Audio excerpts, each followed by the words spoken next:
আমাকে যদি জিজ্ঞেস করেন ES6 এর সবচেয়ে বিউটিফুল ফিচার কোনটা, আমি বলবো সেটা হচ্ছে ডিস্ট্রাকচারিং। ডিস্ট্রাকচারিং লাইফটাকে যে কত ইজি করেছে, খুঁটিনাটি কাজগুলোকে কত যে সহজ করেছে, সেটা আপনারা দেখতে পারবেন এখন।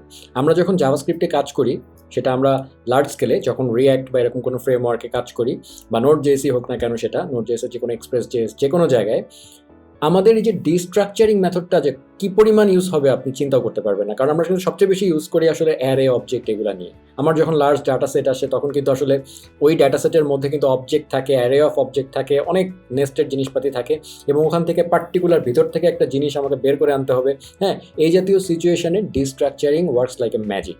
ঠিক আছে? সো একটুখানি শুরুর দিকে একদম যদি আপনি শুরু করেন ডিস্ট্রাকচারিং দিয়ে, তাহলে প্রথম দিকে একটুখানি কি বলবো, একটু কমপ্লেক্স লাগতে পারে, বা জিনিসটা একদম সিম্পল। আমি যে ওয়েতে বলছি এইভাবে যদি একটু দেখেন, শোনেন, এবং সেইভাবে যদি আরও প্র্যাকটিস করেন, তাহলে আসলে আর প্রবলেম হবে না। আচ্ছা, সো আমি শুরুতে দেখাচ্ছি অবজেক্ট ডিস্ট্রাকচারিং। যেরকম আমি এর আগে যেরকম অ্যারে এবং অবজেক্টের ক্ষেত্রে আমরা এক্সাম্পল দেখেছি, সো এবারও দেখবো যে ডিস্ট্রাকচারিংও অবজেক্টের ক্ষেত্রেও হয়, আবার অ্যারের ক্ষেত্রেও হয়। ঠিক আছে? সো প্রথমে আসি অবজেক্ট ডিস্ট্রাকচারিং। তো ডিস্ট্রাকচারিং মানে হচ্ছে আমার নতুন করে স্ট্রাকচার করা, তাই না? সো আমি কোনো একটা ভিতর থেকে, মানে কোনো একটা আমার অবজেক্ট আছে, ভিতর থেকে আমি একটা জিনিস বের করে নিয়ে আসবো, একটা সার্টেন অংশ, সেটার জন্য ডিস্ট্রাকচারিং ইউজ হয়। সো আমি একটা নর্মাল এক্সাম্পল, একটা অবজেক্ট লিখছি, একদম ফ্ল্যাট একটা অবজেক্ট ধরলাম।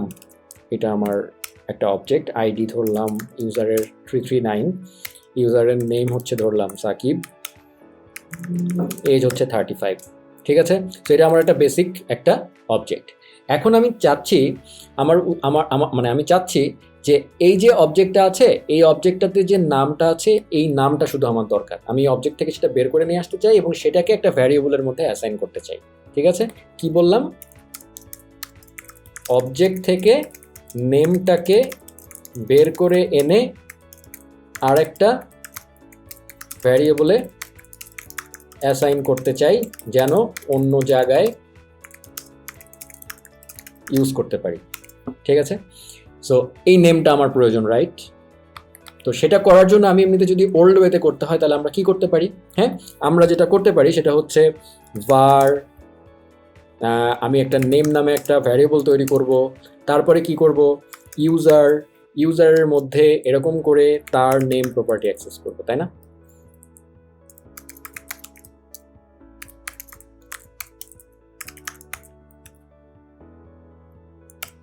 সাকিব। সো তার মানে কি, এই যে একটা ভ্যারিয়েবল নিলাম, তারপরে এই কাজটা করলাম, এখন এটা যদি অনেক নেস্টেড অবজেক্ট হয়, সেক্ষেত্রেও কিন্তু আমার তাহলে খবর হয়ে যাবে কিন্তু। হ্যাঁ, তো এই যে মানে এই জিনিসটাকে, মানে এই উদ্দেশ্যটাকে সাকসেসফুল করার জন্যই আসলে ডিস্ট্রাকচারিং আসছে। আমরা যেটা করতে পারি, এখানে আমার এই var বাদ দিব, ডিস্ট্রাকচারিং ওয়েতে আমি এবার করছি। var বাদ দিলাম, আমার প্রয়োজন আমি এই পাশটা পুরোটা বাদ দিলাম।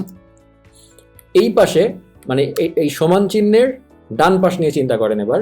ডান পাশে আমার এই মেইন অবজেক্টটাকে দিয়ে দিব আমি, আমার এই যে পুরা ইউজার অবজেক্ট, কারণ এটাই তো আমার মেইন কনসার্ন অবজেক্ট, যেখান থেকে আমার ভ্যালু চুরি করতে হবে বা বের করে নিয়ে আসতে হবে। আচ্ছা, আর এই পাশে এবার সমান চিহ্নের বাম পাশে আসি। তো আমরা তো জানি যে ইকুয়ালিটির ক্ষেত্রে কি হয়, ডান পাশ বাম পাশ সমান হতে হয়। তার মানে এই পাশে আমার একটা অবজেক্ট আছে, তাহলে আমার এই পাশেও একটা অবজেক্ট লাগবে। সো ডিস্ট্রাকচারিংয়ের চিন্তাভাবনা শুরুই হবে এখান থেকে। দুইটাকে আগে সমান করবেন, করার পরে কি হলো, আপনি এই পাশেও অবজেক্ট আছে, এই পাশেও অবজেক্ট আছে। এবার আপনার প্রয়োজন কি? নেমটাকে বের করে নিয়ে আসা। আপনি জাস্ট নেম লিখে দিবেন, এবং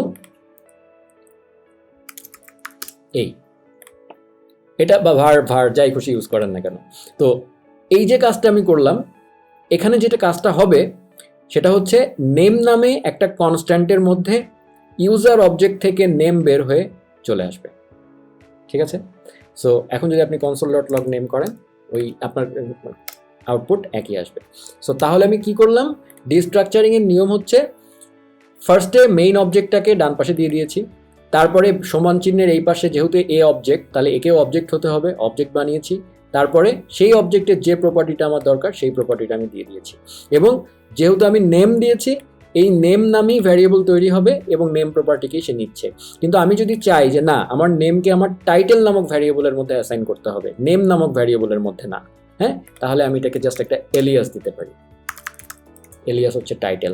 তাহলে আমার এখানে কনসোল ডট লগ টাইটেলের মধ্যে, তার মানে সে আসলে কনস্ট্যান্ট টাইটেল নামে একটা কনস্ট্যান্ট তৈরি করেছে এবং সেই টাইটেলটার মধ্যে অ্যাসাইন করেছে এই অবজেক্টের নেম প্রপার্টিকে। ঠিক আছে, সো এইটা হচ্ছে একদম ডিস্ট্রাকচারিংয়ের বেসিক একটা এক্সাম্পল। ঠিক আছে, এলিয়াস দিয়েও আপনারা দেখলেন। এইবার আমরা একটু নেস্টেড অবজেক্টের ক্ষেত্রে যাব। আমার এইসব কিছু আমি মুছে ফেললাম, একটু নেস্টেড অবজেক্ট করি। আমি ধরলাম এই জায়গাটায় এডুকেশন বলে আরেকটা প্রপার্টি আছে এবং সেটা আরেকটা অবজেক্ট।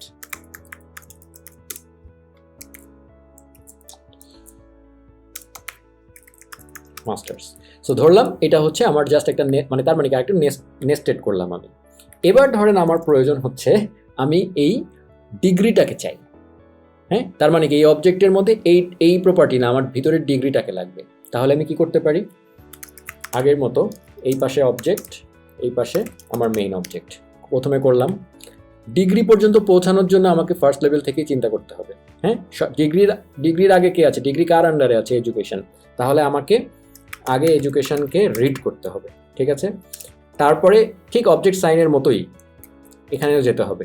ঠিক আছে, যাওয়ার পরে তারপরে আমি ডিগ্রিকে পাবো, রাইট? তো এই ডিগ্রিকে পেলাম, কিন্তু এরপরে আর কিছু নাই, আর কলম টলম দিব না, শেষ। আমার এডিটর একটু যেহেতু আমার একটু লিঙ্কিং প্লাগইন ইনস্টল করা আছে, যার কারণে সুন্দর করে সাজিয়ে দিচ্ছে। বাট মানে মেইন ব্যাপারটা যেটা, সেটা হচ্ছে মানে ভেঙে ফেলার উপায়টা কি, আমার ঠিক লাস্ট লেভেল পর্যন্ত আমাকে অবজেক্ট আকারেই যেতে হবে এবং লাস্ট লেভেলটা পেয়ে গেলে আর আমি কলম দিব না, দ্যাটস ইট। সো ফার্স্টে আমি অবজেক্ট এরকম লিখলাম, তারপরে আমার এডুকেশন প্রয়োজন, এডুকেশনের মধ্যে তারপরে হচ্ছে আমার এই অবজেক্ট আছে, সেটাও পর্যন্ত কিন্তু অবজেক্টের মতোই দেখতে। এরপরে ডিগ্রিতে গিয়ে আমি পৌঁছেছি, ডিগ্রি আমার লাস্ট আইটেম, এরপরে আর কলম দিয়ে আর আগাবো না। সো এই দেখেন আমার এডিটরও কিন্তু এটাকে সেপারেট কালার করে দিচ্ছে, তার মানে ডিগ্রি নামক একটা ভ্যারিয়েবলের মধ্যে এই ডিগ্রি চলে গেছে। এবং আপনি যদি চান এই ডিগ্রিকে অন্য কোনো নাম দিবেন, এক্স, হ্যাঁ, তাহলে সে এক্স নামক ইয়ের মধ্যে সে আসলে যাবে। সো আমি তখন কনসোল ডট লগ এক্স করতে পারি, করলে আমি ওই ডিগ্রিটাই পাবো, মাস্টার্স। ঠিক আছে, আর যদি আমি এই এলিয়াস ইউজ না করি তাহলে ডিগ্রি নামক এর মধ্যেই আমি পাবো। ইনফ্যাক্ট আপনি যদি ভিএস কোড ইউজ করেন বা যে কোনো এডিটর ইউজ করলে তারা আসলে এই যে আপনাকে ভ্যারিয়েবলটাকে ডিফারেন্ট কালারই করে দিবে। ঠিক আছে, সো এটা তো আপনারা বুঝলেন। মানে যদি নেস্টেড ক্ষেত্রে কি হয়, আরও যদি নেস্টেড থাকতো, হ্যাঁ, তাহলে আরও এক লেভেল যেত, যে সে মানে যেখানে গিয়ে আমার লাস্ট জায়গায় গিয়ে আমি পৌঁছাতাম, সেটার পরে আর কোলন দিয়ে আগাতাম না। ঠিক আছে, আচ্ছা, কিন্তু যদি এই নেস্টেড অবজেক্টের ক্ষেত্রে যদি এমন সিচুয়েশন হয় যে নেস্টেড অবজেক্টটা মিসিং, তখন কি হবে? ধরেন আপনার এই যে এডুকেশন ডিগ্রি, আপনি তো এটা চাচ্ছেন, সো ধরেন এই এডুকেশন জিনিসটাই নাই এখানে। মানে ধরেন আপনি ইন্টারনেট থেকে একটা ডেটা পাচ্ছেন, হ্যাঁ, সেই মানে জেসনটা আপনি কোনো একটা এপিআই রিকোয়েস্ট থেকে পেয়েছেন, কখনো সেই এপিআই আপনাকে এটা দেয়, কখনো আপনাকে এটা দেয় না। সো আপনি কোড করে বসে আছেন এডুকেশন ডিগ্রি, কিন্তু এপিআই যখনই দেবে না, তখনই যখন আপনি কনসোল ডট লগ আপনার কোড করবে, তখন কিন্তু cannot print property degree of undefined, কারণ ডিগ্রি তখন এডুকেশন ডট ডিগ্রি, তো সে তো এডুকেশনই নাই, যার কারণে সে রক্ষায় বসে আছে। হ্যাঁ, সো তখন আপনার কোড কিন্তু ফেল করবে। সো এই ধরনের ইউজ কেস সলভ করতে গেলে মানে আপনি তখন কি করবেন? এই ক্ষেত্রে আপনি ডিফল্ট ভ্যালু দিতে পারেন, যে আমার যদি এডুকেশন, আপনি যদি এরকম ব্যাপার থাকে, আপনি চিন্তা করতে পারছেন যে আপনার এই ডেটাটা এপিআই থেকে আসছে, এডুকেশন প্রপার্টিটা নাও থাকতে পারে তার, হ্যাঁ, সো তার মানে এডুকেশনের একটা default value you can set. আপনার এডুকেশনটা কোনটা, এইটুকু না? সো এই পুরো জিনিসটাকে আপনি ইকুয়াল টু একটা ডিফল্ট অবজেক্ট দিয়ে দিতে পারেন, এই যে। সো তাহলে কি হলো, এই পুরো এডুকেশনটার একটা ডিফল্ট ভ্যালু আছে, যদি এডুকেশন এখানে না থাকে তাহলে সে আসলে এই অবজেক্টটা পাবে এডুকেশনের। সো তার মানে হচ্ছে ওইটা ডট ডিগ্রি, মানে বলছিল না যে আপনাকে ক্যানট ফাইন্ড এডুকেশন, যার কারণে আসলে এডুকেশন ডট ডিগ্রি করতে পারছিল না, এখন সে এডুকেশন না পেলেও একটা অবজেক্ট অ্যাটলিস্ট পাবে। সো সেটা ডট ডিগ্রি যখন খুঁজতে যাবে তখন সেটা পাবে না, সে তখন আনডিফাইন্ড দিবে অ্যাটলিস্ট, কিন্তু এরর দিবে না আপনাকে। দেখেন এই যে আনডিফাইন্ড দিচ্ছে কিন্তু এরর দিচ্ছে না। সো আপনি আনডিফাইন্ডকে যে কোনো চেকিংয়ের মাধ্যমে বুঝতে পারবেন, অ্যাটলিস্ট প্রোগ্রামটা ক্র্যাশ করবে না আপনার। সো এইভাবে ডিফল্ট ভ্যালু ইউজ করে কিন্তু আমরা এরর কমাতে পারি, মানে অবজেক্টের প্রপার্টি এররগুলো কমাতে পারি। ঠিক আছে, সো আশা করি আপনারা ডিস্ট্রাকচারিংয়ের এই ব্যাপারটুকু বুঝতে পেরেছেন।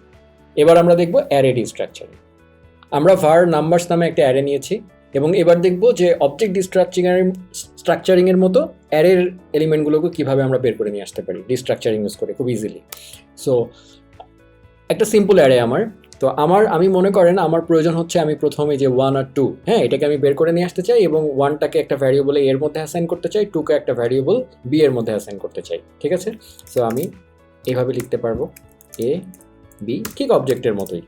এই পাশে আমার যেহেতু এই পাশে অ্যারে, এই পাশে অ্যারে দুটো সমান করলাম এ বি। সো তার মানে এ এর মধ্যে 1 যাবে, বি এর মধ্যে 2 যাবে। আমি যদি কনসোল ডট লগ এ কমা বি দেই 1 2। আচ্ছা, আরেকটা মজার জিনিস দেখাতে চাই, সেটা হচ্ছে যে ধরেন আপনার প্রয়োজন 3 2, তারপরে প্রয়োজন মানে অর্ডারটা ঠিক এই অর্ডারে না, আপনার প্রয়োজন ধরেন 2 আর ধরেন 6, আপনি যাচ্ছেন 2কে এর মধ্যে অ্যাসাইন করতে আর 6কে বি এর মধ্যে অ্যাসাইন করতে। কিভাবে করবেন? তখন তো এইভাবে হবে না। আচ্ছা, সেটাও করা যাবে। আচ্ছা, তো আপনার প্রথম খেয়াল করেন এই অ্যারেটা মানে ডান পাশের কাজ কিন্তু আপনার শেষ, আপনি এই পাশে এবার বাম পাশ লিখছেন। আমি বলেছিলাম 2কে আপনার এর মধ্যে দরকার, তাহলে প্রথম এলিমেন্ট যে আছে সেটাকে কিন্তু স্কিপ করে যেতে হবে, তাই না? স্কিপ করার নিয়ম হচ্ছে ফার্স্ট এলিমেন্ট গন, মানে এই জায়গাটায় আমি কোনো ভ্যারিয়েবল অ্যাসাইন করিনি তাকে, এর মানে হচ্ছে তাই, ঠিক আছে? এবার সে কমার পরে সেকেন্ডটাতে সে যাচ্ছে, সেকেন্ডটাতে যেয়ে সে দেখছে 2, হ্যাঁ 2কে আমার দরকার, কোন ভ্যারিয়েবলের মধ্যে দরকার? এ এর মধ্যে দরকার, এবার আমি অ্যাসাইন করলাম, ঠিক আছে? এরপরে আমার কি 3কে দরকার নাই, স্কিপ করো, 4কে দরকার নাই, স্কিপ করো। তাহলে এটা ছিল 1 2 3 4, এইবার গিয়ে ফাইনালি আমি বি দিলাম, ঠিক আছে? এইবার যদি আমি এবি করি 2 আর 6, সো তার মানে আমি ভিতর মানে সেম অর্ডারে না হয়ে যদি ভিতর থেকেও আমি ডিস্ট্রাকচার করে বের করে আনতে চাই সেটাও কিন্তু আমি পারবো, ঠিক আছে?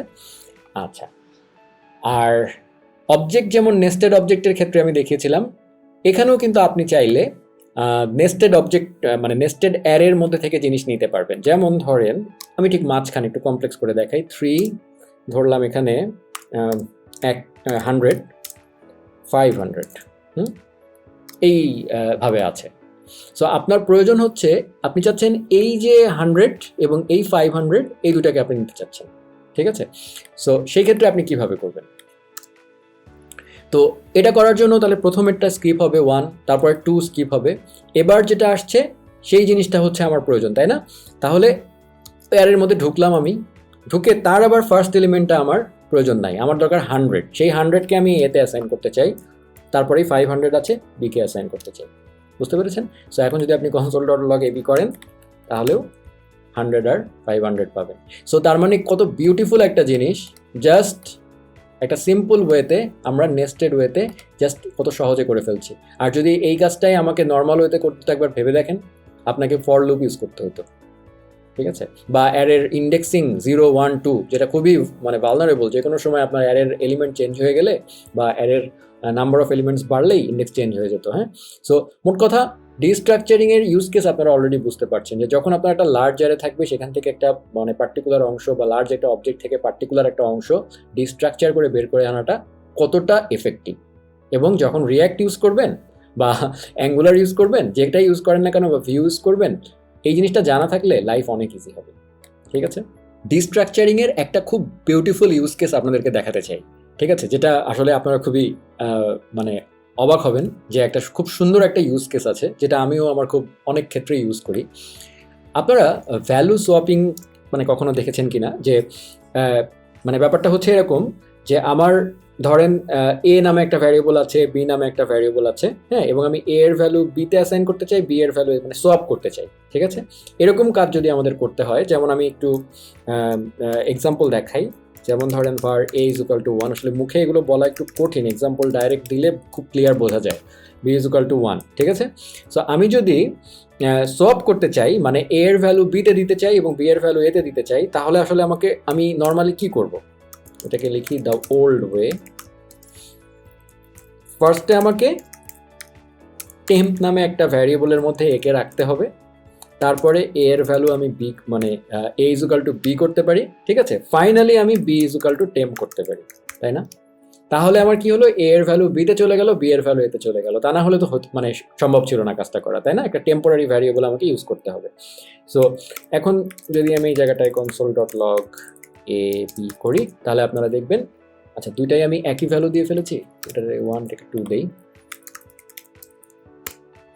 দেখেন 2 1 হয়েছে, মানে সোয়াপ হয়ে গেছে। এই কাজটাই কিন্তু আমি ডিস্ট্রাকচারিং হয়তো খুব সহজে করতে পারবো। সো আমি ওল্ড ওয়েটা মুছে দিলাম, নিউ ওয়ে দেখাই, এক লাইনে করে ফেলতে পারবো। কিভাবে? কি কোনো আইডিয়া করতে পারছেন? আমি জাস্ট সিম্পলি আমি বলেছিলাম ডিস্ট্রাকচারিং কি, ইকুয়ালের লেফট সাইড রাইট সাইড। আমি যদি আমার যে দুইটা ভ্যারিয়েবল আছে এই যে এ আর বি, এই দুটাকে যদি একটা অ্যানোনিমাস অ্যারে, মানে আমি নিজে একটা অন দ্য ফ্লাই একটা অ্যারে মনে করলাম এবং তাদেরকে এ আর বি তার মধ্যে ঢুকাই দিলাম, ডান পাশে সেটাকে রাখলাম এবং বাম পাশে আমি জাস্ট বি কমা এ করে দিচ্ছি, দ্যাটস ইট। আমার কিন্তু আর কিছু করা লাগবে না, বুঝতে পারছেন? সো এখন যদি আমি console dot log A B করি, 2 1 একই আউটপুট আসছে। সো কত মানে ছোট্ট একটা কনসেপ্ট, আমাদের কিন্তু জানা কনসেপ্ট, কিন্তু ইউজ কেসগুলো অনেক সুন্দর। দেখেন কত মানে লাইফ কত ইজি। সো এটা এখন দেখার পরে মনে হচ্ছে ওয়াও, এভাবে তো কোনো চিন্তা করিনি।